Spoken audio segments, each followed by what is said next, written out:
Carl and Damon here from Brrraains A Head-Banging Life, gbhblofficial for short. And they made what into a TV series? Castlevania. Season 4, Episode 2, Having the World. Directed by Sam Dietz and written by Warren Ellis. Here we go. Now we've got through the sort of slower opening episode number 1. We've got a little bit more going on in this. I'm not going to lie, it's still a little slow off the mark. Yeah. It does sort of feel like, right, we've got this long-term plan. We've got these beats we want to hit, but we can't hit them too early because we've got to do 10 episodes. Well, I gathered from episode 1 that I presumed that we were going to check in with the rest of them. Yeah. That's what I gathered, yeah. Yeah, we did Trevor, Cypher, and Alucard in episode 1, and now we'll realistically check in with Hector and Isaac. And speaking of Hector, Tysteria, where Hector is free, sort of, use those terms very loosely. And the piece seems to be doing some good as he settles down to read. Later, as we see him wandering the castle, he notices a crack in the wall and quietly places a stone, one that looks magical in it. And from that, you're like, okay, does Hector have a plan? This is it, man. This is his redemption, man. It's got to be. It's got to be, man. Well, what redemption does he deserve? I don't know, man. I just got a feeling like he's got a plan to revenge more than redemption. Kill them all. Yeah, but that's revenge more than redemption. Well, sorry. Because yeah. he doesn't. His redemption, like what to be redeemed of? Betraying Dracula. To save he chose, Carmilla was right to save humanity. Here's the thing. You save humanity. Right. So to save Asteria area because obviously from Carmilla's plan, or that. Yeah. That's totally fine. But ultimately, never forget that Carmilla was right.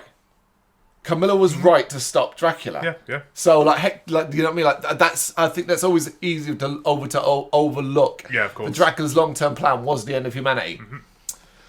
In his study, he uses a transmission mirror to speak with someone, speaking about finding the spot where Dracula died and to inform Varney. I have a big issue with this.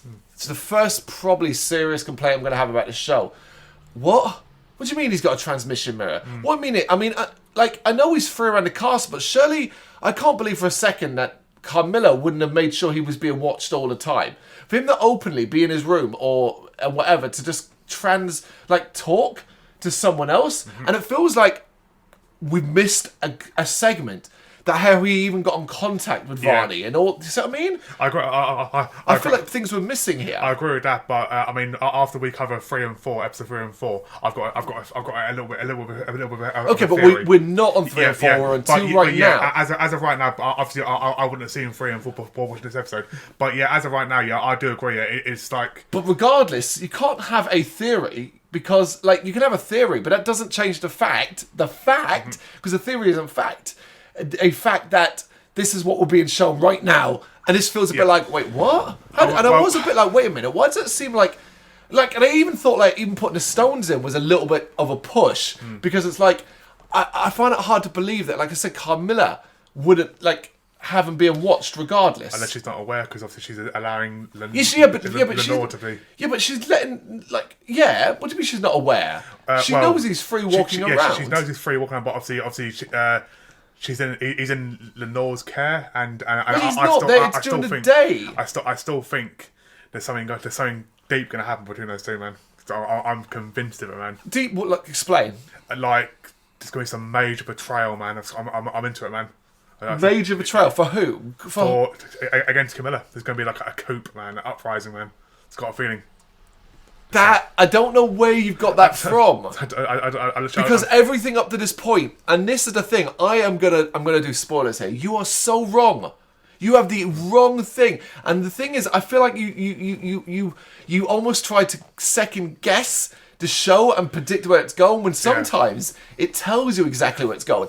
Everyone has been dedicated to Carmilla at this point. What they're worried about is stretching themselves resource-wise, and the danger that comes with potentially not by focusing on one thing, losing sight of another, which is their own safety. But as sisters, as a group, there has been no indication at all that they would betray each other. Well, for me, the only indication that I've seen is that they all think that Lenore's soft when it comes to but she then proved that was completely not the case. And I do. So again, there you go. You answered your own question. If the show proved completely that she was as ruthless as Carmilla. Everyone makes mistakes, man, and I still believe that Hector he's got to have some sort of... Her mistake is believing that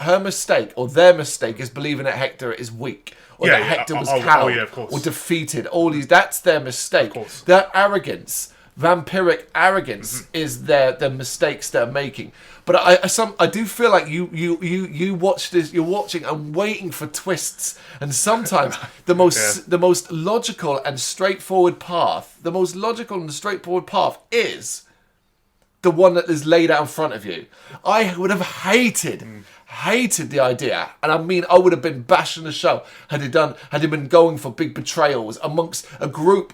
What? Why? Well, because Lenore fell in love with Hector or something. That would be absurd, and it would undo all the nastiness. I think more because the fact that her plan is unrealistic. Yeah, but she leads them. It's not unrealistic. They know. They've always. Again, you. Where did you get that from? They have all agreed it can be done. It would just be incredibly hard work. I'll cover it in the next 2 episodes. Okay. Yeah, we're getting a bit distracted here, but you're right. After that, after we see him using a transmission mirror, we then see him blackmailing a low-level vampire to see a map of hell. So it seems someone brought him that. And again, I was like, what? Because this vampire's in the castle, so he was allowed to enter to see Hector. Really? As Hector moves around the castle, we see him putting more stones in holes, and later Lenore comes to see him as he attempts to create a new forging hammer. He doesn't want to see her, and she is bored. She tries to quiet him, but he pushes, asking about her concerns about being sidelined by the other sisters. She is still on board with the plan, mainly because Camilla's plan promises a period of peace for the vampires, even if she doesn't love the death that has to come. She tries to push him about getting on with his Forge Master work, and they bicker about the purpose of the hammer and penis analogies. There's a lot of this here. This is where, again, I was like, oh, this thing's fillery. Yeah. She points out to him that Camilla is getting impatient and that Lenore is protecting him from her and that he needs to work faster. What's that? Yeah, see, there you go, though. I know, but it's more... That's a threat, no. It is a threat, yeah. If you read that as Carmilla, if you read that as Lenore being like, yeah, I'm looking after you, that was a lie and it was a threat. Yeah, it's a threat. Carmilla is so distracted with anything else, she wasn't going to... Like, do you mean... That's Lenore threatening him. It's not reverse psychology, isn't it? Yeah, it's a threat. There's no, like, I'm looking after you. It's that same bullshit she was doing before. I'm your friend. Yeah, it's gaslighting. Of course. You can only rely on me. But Carmilla, I don't know about her. See what I mean? But if you work faster, I'll be able to keep her away from you, see? But see, I'm still convinced that Hector knows now. He's not stupid. He's finally, after 3 seasons, he's realised. Realise what? That he won't be manipulated anymore. Yeah, of course he has, because he once again got betrayed. I don't disagree with that. Yeah. And he's playing it coy and all that kind of... of course, you know... He's playing on his weak... He once again let his guard down with Lenore, and look what happens. Yeah. Basically, I'm sure in his head, it's like, no trusting vampires. And she'll be the first one he kills. I'm not saying it. Maybe. No. So Lenore goes to see Camilla and tells of her progress. Camilla thinks he is stalling, but Lenore defends him as he doesn't have it in him. See, that's the mistake they're making there. Yeah. She still even says, like, oh, he isn't going to do anything. He's beaten, he's cowed, he's all that, and so on. That's the mistake. Yep. Camilla reflects on wanting Dracula's castle and reveals that she has grander plans.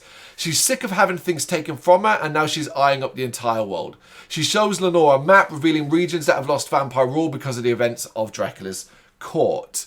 Lenore isn't convinced. It seems as though war, it never changes. It's that kind of thing. It's like, oh, this is never potentially going to carry on. Is she aware of Alucard? I'd imagine she is. Yeah, because she's talking about... Well, she'd be aware of him, yeah. Because obviously, she's talking about taking the castle. Obviously, he ain't going to allow that. Of course. She maybe. She must be, because she was at the court. Yeah. It might make Carmilla happy, and a vampire is convincing. She's clearly been through a lot, even though she's not even sure she'll be happy. There will be dead, though, and that's enough. I did like this scene here. Carmilla's kind of point is like, look, I don't necessarily think this is going to... Like, Lenore's like, will this make you happy? Camilla's like, I'm not necessarily sure it'll make me happy, but, we will have all of this done, and that will be enough. The conversation is interrupted by a bright light, though, coming from Hector's work areas. It appears as though he's finished his hammer. So at least it was like, okay, enough stalling. Now we're at this point. Yeah. Trevor and Cypher have found a barn to sleep in, but they're attacked by Varney and Ratko's night creatures. I was a bit like, can't they get a break? Leave them be here. The numbers are not great for our heroes, but they get help from a man named Zamfir, voiced by Tox Alagundii, and a group of other humans. When the battle ends, introductions are made, and Zamfir reveals that she is the head guard of Targa Viste's underground court. Yeah, I wrote man, but it's a woman, isn't it? Yeah, woman, it's a woman, not a man. Cypher asks her about their attempts to rescue Dracula, and Zamfir reveals that the cults want access to the underground court to get their magical treasures. Asking to see what they have, Zamfir seems to think they want to join the resistance. However, because she doesn't know if she can trust him yet, she refuses before running after an escaping Varney and Ratko. Trevor starts to pickpocket the dead, coming across a glowing stone on one of the dead resistance soldiers' pockets. There's a good example, and that's how the episode ends. Yeah. And to me, that's a good example of where I was like, oh man, come on, season. Like, it felt a bit like, oh, well, you could join up with Zamfir and progress the story, but not just yet, because we need to delay a little bit more. Mm-hmm. And I didn't love that. Yeah, it was a bit of a weird ending to the episode too. You know, just cut through it. Yeah, like almost like, oh, stop. Yeah, I wanted to say a to be continued. Sorry, that's what I felt like was going to come. We never do it to be continued. No, do we? It's all to be continued. Yeah. But then I also didn't get the fact that why she wouldn't trust him. I mean, she must know. She knows he's a Belmont. Well, that's the thing. I don't think she does. And unfortunately, you kind of have to use the next episode, innit? Yeah. Where Trevor implies he's trying to keep that side of things secret because he's, that's like a weapon more than anything else. Yeah, of course. Yeah. That's the problem in the next episode. Right now, is a bit like even the fight in the barn isn't that interesting. No. We've got this sudden because again, like you're like, you know what's a little bit annoying? I can't believe I'm doing this much criticism, but you know what's a little bit annoying? We're right in the last season, and like, here's 2 new vampires that we've not seen up to this point. Fine, I'll live with it.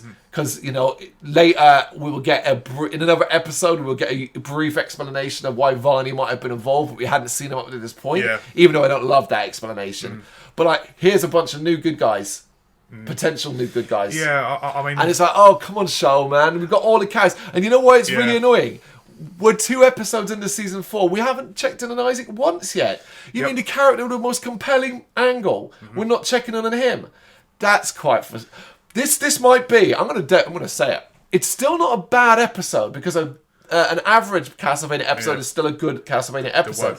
But it might be up there as one of the worst because it really doesn't do anything, and it kind of adds a lot of lazy conveniences to forward certain stories. Here's Hector, who's able to just freely walk around a castle and do this and do that and do this and do that, and actually, it turns out he's connected. He's got a connection to Varney. Wait, what? Yeah, I think we I mean, no TV series is perfect. Of course. Through. Yeah, and we've been very critical of other shows. Of course. Of just introducing of a throwaway character, Yep. or just here's a character, no explanation, just bang, bang, bang, bang. Yeah. No story. We haven't been able to build a relationship with the character. So it is. That's what writing, I suppose. That's what I feel is the case with Varney, and worse with that Ratko as well. I almost wonder why they chose 2 of them, because just do Varney then. Yeah, do you know what I mean? Yeah. And like, write Varney as he is, a little bit weaselly, and that he was at the court of Dracula, but as soon as the going got tough, he ran away, and that's the kind of Weasley character he is, and so on. But then you got Ratko, who's a bit like more stoic and like serious, and I'm like, why are you here? Like, why you?